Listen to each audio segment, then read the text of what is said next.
Do you want more? More time, more balance, more love, more sex, more money, more real, and less bullshit? This is the Women Wanting More podcast with Dr. Karen Osborne. Real life, real stories, plus real tips to get you more of what you want.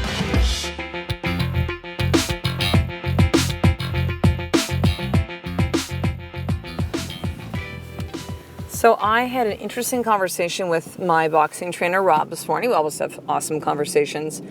But we're just talking about it. Rob had asked me, he was almost kind of referring to, hey, like the way that you think, and because he coaches me and I will share and coach some things with him as I do on this podcast. And the conversation we were having was talking about, what was I talking about? I was talking about making decisions. And I said, and taking action over waiting until everything's like perfect or you feel like it. And I said, for me, I am just not that analytical, primarily left-brain person that has to like figure it all out and, ask everybody what they think and all the checks and balances. Like I go with my gut and to the voice. I listen to the voice and I follow that. And he was like, were your parents this way? And I'm like, hell no. I mean, my parents did, I love my parents. I love my mom and dad. They did the best they could with what they needed to do at the time. They were both working for, I think my mom went back to, I'm the youngest. My mom went back to work when I was probably like about 9 or 10 or something like that. But, they were just always busy doing stuff and running around. And there was none of these types of conversations like we have here. Maybe there was. I just certainly don't remember them. But I said, I said, look, it took me a while to get to a place that I truly know who I am. I know who I am. Because he was like, well, what were you like? And I said, well, like as a kid, I was like, he said, were you like this in school? And I'm like, Rob had asked me, I take back I'm going to say my bad. Rob had asked me if I was like this in school. I said, no. I go, well, I was pretty smart kid when I was little. I was reading really early and knew all the answers to stuff and loved school. And then I realized that to be smart, at least when I grew up, 70s, 80s was like not cool. Like kids made fun of kids who were the smart kids. And so I kind of just shut my mouth, retracted the numbing that began at about the age of, I don't know, grade 4, 10, something like that, 10, 11, 9. And then I just really suppressed a lot of who I was understanding that I was. And that continued into teens, used drugs and alcohol to suppress that stuff, and anger in my 20s, and kind of coming out of it a little bit into my 30s, but like fully at the age now of 47, like I know who I am. I know who I am. I don't fight who I am. I don't try to stop who I am. I don't try to make myself different for other people. Like there might be different volume levels of me depending on who I'm speaking to. I'm not going to talk to my mom who'd be dropping fucks left and right. Although she's not really offended by that stuff that much anyways. But, she's a different conversation, right? I'm going to turn down that volume, which is me. But I know who I am. And it is, it's crazy, right? That like 47 years to really understand, like fully at this point, like who I am. I'm intense. Not everybody gets me. Totally okay. Doesn't matter. I'm aggressive. I'm determined. I work fucking hard. I feel big. That's high highs and low lows. Like this is me. I know exactly what I want. Very driven.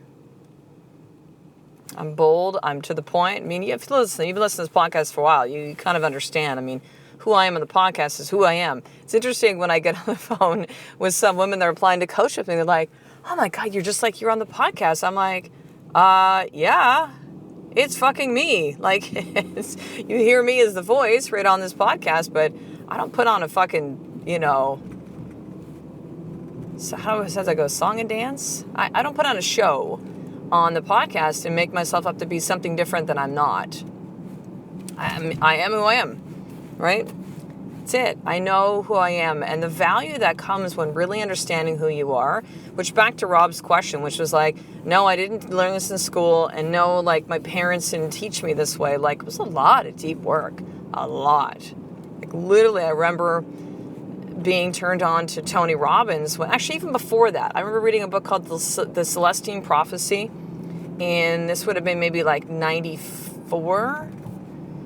It was kind of a little bit of it was principles told in a fable, right, in a story, and there was a little bit of the everything happens for a reason type of philosophy with that, which was my first time I was hearing these things and the connections that we have in our life, and it like literally just like blew my mind, and it was the beginning of, let's just say, self-help being more of a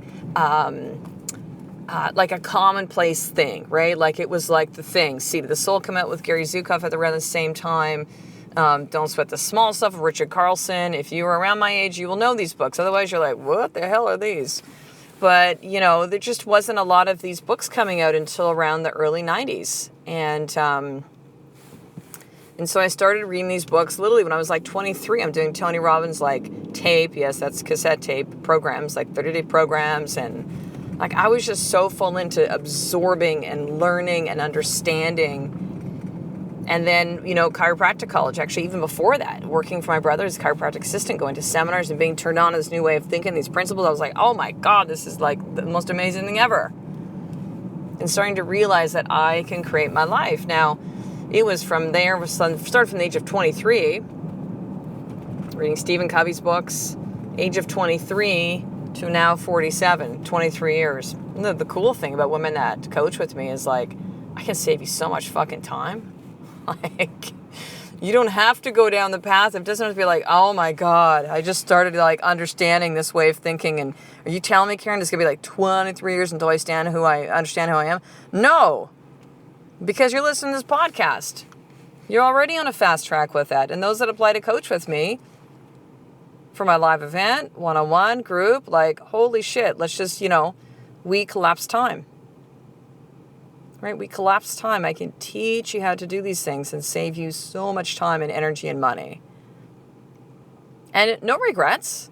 This has been my path. This has been my journey to get to here right now to you.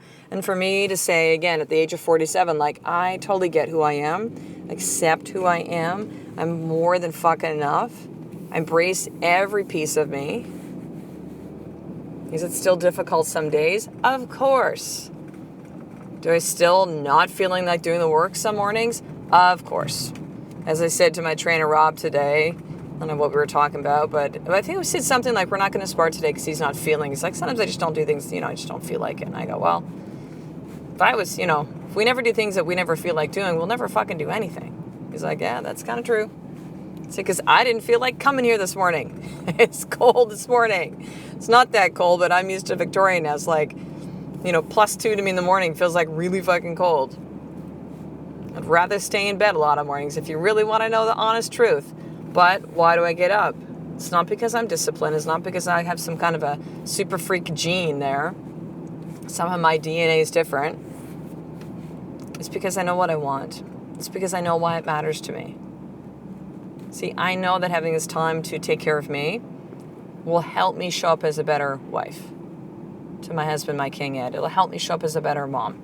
It'll help me show up more clear when I do these podcasts, which right now I'm doing daily for the rest of 2016. It helps me show up for my client. It helps me show up best for me so that I have the energy, so I have the focus, so I can, get rid of that stress, so I feel good in my body, so I feel confident, so I have time for me, for reflection.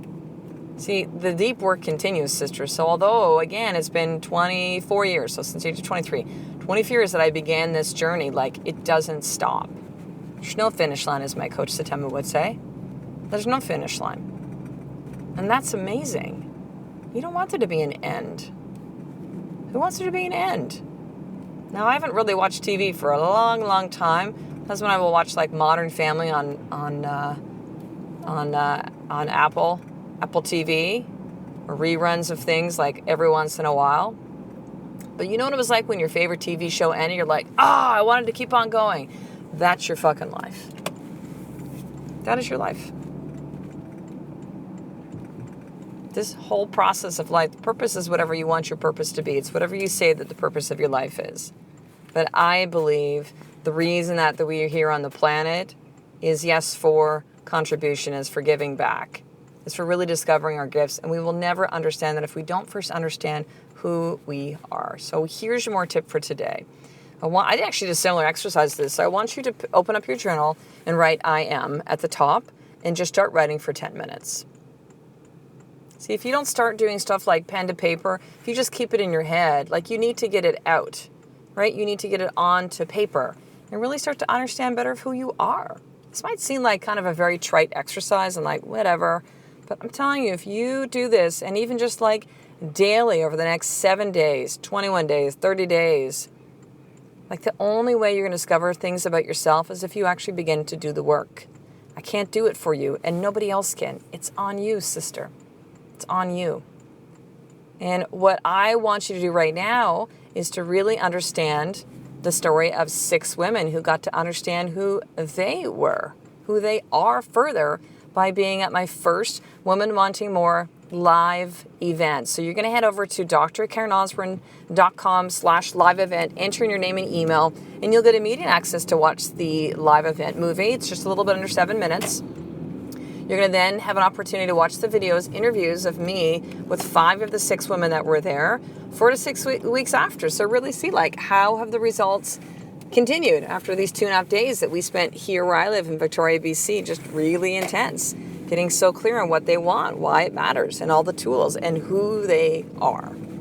So you can head over to drkarenosborn.com/live event to have access to all of that. And in addition, you'll have a chance to apply for the next live event. There are currently 3 spots left. There were only 6 for my live event, so it's now 50% full. And you can actually have an opportunity to apply for the next live event. You'll see an orange button which just says apply for the next live event here. You're going to fill an application, and then you and I will get on the phone and have a powerful conversation in the next 48 hours. So I will talk to the next episode, sister. A life of more is just one step away from you doing the fucking work every single day. I love and appreciate you. To get the show notes of each Women Wanting More episode, including the How to Get More tip, subscribe to the newsletter at drkarenosborn.com/newsletter.